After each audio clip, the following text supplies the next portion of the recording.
con Ramsés Yunes. Le agradezco en todo lo que vale su generosidad a una eminencia dentro de la medicina, dentro de la bioquímica, la doctora Laurie Ann Jiménez Fray, que nos haya contestado, y es la jefa del Laboratorio de Genética Molecular de la Universidad Nacional Autónoma de México. Doctora, muchísimas gracias, porque la gente todavía no le está cayendo el 20 en lo que estamos viviendo. Ha declarado, me acordé de usted porque ha declarado el señor López-Gatell, el doctor López-Gatell, que se está viviendo el máximo riesgo en estos momentos de contagio. Doctora, ¿cómo la está usted viendo? ¿Cómo está? Y muchas gracias por la oportunidad de platicar para el 97.7 y el 101.1. Sí, no tiene nada que agradecer, al contrario, es un placer estar aquí con usted y su auditorio. Bueno, como está la situación es grave, o sea, no hay que pintarlo de rosa ni tratarlo de revestir de bonito, hay que decir las cosas con la mayor claridad posible, porque es importante que la gente entienda las cosas con claridad y cuál es la situación en la que nos encontramos.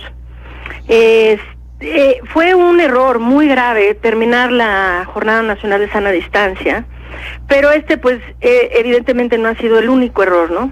Los errores se vienen sumando desde el principio, desde que aquí se supo que el virus estaba en México, ¿no? La estrategia de nuestras autoridades ha sido precisamente la estrategia que ha resultado o que resulta más costosa, tanto en dinero como, desgraciadamente, en vidas. Entonces, la estrategia por la que se optó inicialmente, el gobierno pensó que se podía simplemente dejar a la gente infectar, supongo, ¿no? Y con eso que la gente adquiriera inmunidad contra esta enfermedad. Para hacer eso, bueno, eso es de todas la más absurda y extraordinariamente equivocada estrategia. Yo creo que el doctor López-Gatell asumió que esto iba a ser más parecido a la influenza, teniendo índices de letalidad bajos. Pero no es así, es una enfermedad altamente contagiosa que tiene un índice de letalidad alto y que el resultado es un gran número de muertes, no tanto por su índice de letalidad, sino porque afecta a una porción tan amplia de la población. Entonces, esto y entre otras cosas, pues los estudios ahora que han salido, a pesar de que una proporción muy amplia de la población mundial ha sido infectada por el virus SARS-CoV-2, causante del COVID-19, una proporción muy pequeña hasta ahora ha adquirido inmunidad. Entonces, esa pues no era una vía.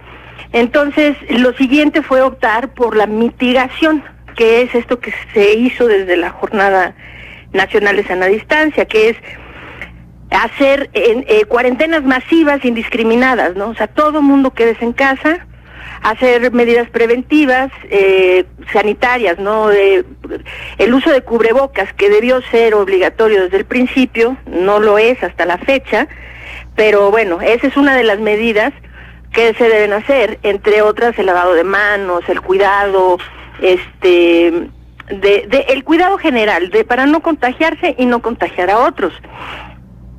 Ahora, estas medidas de mitigación, si bien ayudan, porque desde luego ayudan a disminuir el ritmo de contagio, es decir, que se contagie menos gente en el mismo periodo de tiempo, pero estas medidas no ayudan a controlar, es decir, que no resuelven el problema. Lo único que hacen es desacelerar momentáneamente. Entonces, y entre otras cosas también son las más costosas económicamente, porque tener a toda una población encerrada y los negocios cerrados, sí, claro. Y bueno, pues está llevando a la ruina económica a nuestro país, ¿no? Y todos los países que lo han hecho han tenido la misma situación de las repercusiones económicas que esto implica, ¿no?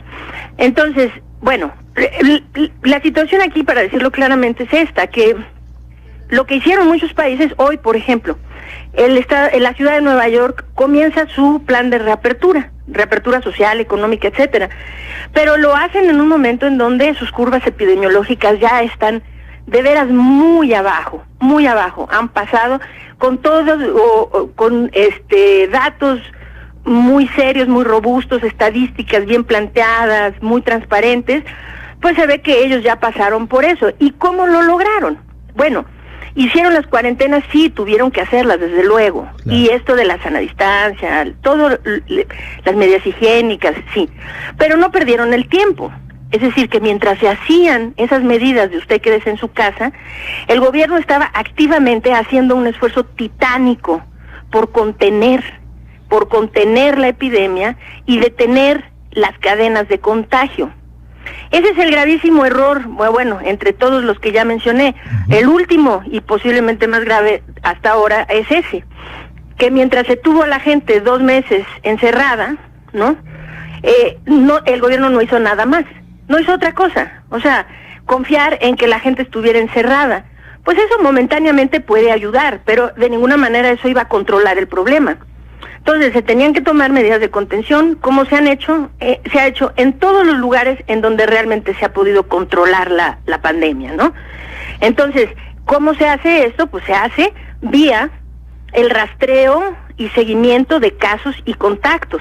Todos los casos se siguen, se rastrean y se siguen a sus contactos, con pruebas diagnósticas a todos los casos, todos los contactos, cuantas veces sea necesario, hasta que se sepa que las personas ya no están enfermas. Mientras, a esos casos y a sus contactos se les aísla y se les pone en cuarentena selectiva. Esto permite cortar las cadenas de transmisión. Ese es el detalle, que el enfoque ahorita de nuestro gobierno es sobre la ocupación hospitalaria, sobre el problema hospitalario. Pero mientras el enfoque sea en eso, están tirando dinero, y están haciéndonos a todos como sociedad perder tiempo. Porque entre más tiempo se deje pasar, la carga viral comunitaria cada vez es más alta. Esto quiere decir que las personas estamos cada vez en mayor riesgo de infectarnos. Entonces, y la única manera es cortando las cadenas de transmisión. Se tienen que seguir los casos, seguir los contactos, aislarlos selectivamente. Esto permitiría entonces que una proporción de la población pudiera volver a ser productiva, salir, porque se tiene un control selectivo de lo que está pasando, y no este encierro masivo e indiscriminado, ¿no?, que nos está llevando a la ruina también. Sí. Entonces, bueno, en resumen, más o menos así está la situación. Lo cierto es que, pues bueno, nuestra curva no desciende, no está descendiendo ni está desacelerándose, porque la desaceleración y disminución en estas curvas epidémicas no es un acto de fe. O sea, no es queremos que baje y ojalá que si todo el mundo se encierra, pues algo va a pasar, ¿no? Sí. Es que se tiene que tomar acción, se tiene que intervenir con acciones contundentes que sean efectivas para detener lo que está sucediendo. ¿En qué estamos en este momento? Mire, yo sé que usted es una crítica de las cifras oficiales porque usted todos los días está viendo las bases de los datos. En realidad no son los datos que nos están diciendo las autoridades. ¿Pudiéramos irnos 30 o 35 veces más de lo que se está manejando? Sí, bueno, lo que sucede aquí son dos fenómenos distintos. O sea, una cosa es que nunca he querido decir, y no es mi intención decirlo y no lo estoy diciendo, que intencionalmente estén distorsionando las cifras. No las distorsionan intencionalmente, es decir, que donde a ellos les reportan 30,000 casos, ellos reportan 30,000